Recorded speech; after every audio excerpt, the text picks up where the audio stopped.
2090 সালের দণ্ডবিধি অনুযায়ী সরকারি কর্মকর্তা কর্মচারীর বিরুদ্ধে কোন মামলা করতে হলে সরকারের পূর্ব অনুমতি নিতে হয়, তাদেরকে গ্রেফতার করতে হলে সরকারের পূর্ব অনুমতি নিতে হয়। সরকারের পূর্ব অনুমতি ছাড়া সরকারি কর্মকর্তারা যত বড়ই অপরাধ করুক না কেন, যত বড়ই অপকর্ম করুক না কেন, তাদের বিরুদ্ধে মামলা গ্রহণ করা হয় না, মামলা নেওয়া হয় না এবং তাদেরকে গ্রেফতার করা যায় না এই আইনের মাধ্যমে। আমরা প্রশ্ন রাখতে চাই, সরকারি কর্মকর্তাদের জন্য একটা আইন, যারা কর্মচারী, রাষ্ট্রের প্রজাতন্ত্রের কর্মচারী তাদের জন্য এক আইন, আর যারা প্রজাতন্ত্রের মালিক সাধারণ জনগণ তাদের জন্য আর এক আইন। এই বৈষম্যমূলক অন্যায্য আইন আমরা মানি না, মানি না, মানি না। এই আইনের মাধ্যমে মূলত এটাই প্রমাণিত হয়, সরকার বলার চেষ্টা করছে যে যারা সরকারি কর্মকর্তা তারা ফেরেশতা। আমরা ধিক্কার জানাই এই ধরনের আইনকে। আমরা আহ্বান জানাবো, কাল বিলম্ব না করে হয় এই আইনকে সংশোধন করুন, তা না হলে এই আইনকে বাতিল করুন। বিগত আপনারা জানেন পেনাল কোড 1860 অনুযায়ী, পেনাল কোড দণ্ডবিধি 1860 বলা আছে আনলফুল গ্যাদারিং বলে একটা অধ্যায় রয়েছে। সেই অধ্যায়ের 127 নং ধারায় বলা আছে, যদি কোনো সমাবেশে পুলিশ চায় বল প্রয়োগ করে, গুলি করে, মানুষের বুকে গুলি চালায় সেই সমাবেশকে ছত্রভঙ্গ করতে চায়, তাহলে সে সেটা করতে পারবে। সে বলবেন না 127 ধারায় বলা হয়েছে যে পুলিশ চাইলে সমাবেশের উপর গুলি পর্যন্ত চালাইতে পারবে, গণহত্যা চালাইতে পারবে। এই গুলি চালানোর স্বাধীনতা তাদেরকে 127 নং ধারায় দেওয়া হয়েছে।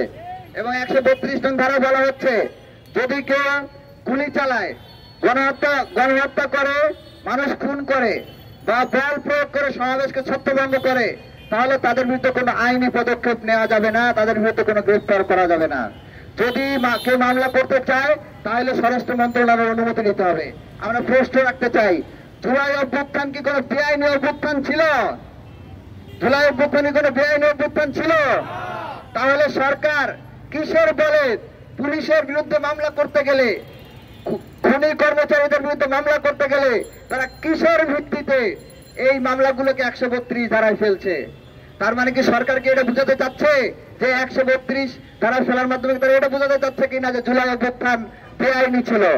আমরা এই প্রশ্ন সরকারের কাছে রাখতে চাই আপনাদের মাধ্যমে। সংগ্রামী সহযোদ্ধা বন্ধুগণ, আমরা দেখেছি অনেক শহীদ পরিবার যখন মামলা করতে গেছে, তাদের মামলা তালিকা থেকে পুলিশ কর্মকর্তা এবং সরকারি কর্মচারীদের নাম প্রত্যাহারে বাধ্য করা হয়েছে এই আইনের মাধ্যমে। এবং শহীদ পরিবার যখন মামলার জন্য আবেদন করেছে, তারপরে জোর করে আবেদন করেছে যে না আমার মামলা নিতে হবে, তখন এই মামলাকে স্বরাষ্ট্র মন্ত্রণালয়ে পাঠিয়ে প্রায় 7-8 মাস ধরে শহীদ পরিবারকে ঘোরানো হচ্ছে, ভোগান্তির মধ্যে ফেলে দেওয়া হচ্ছে।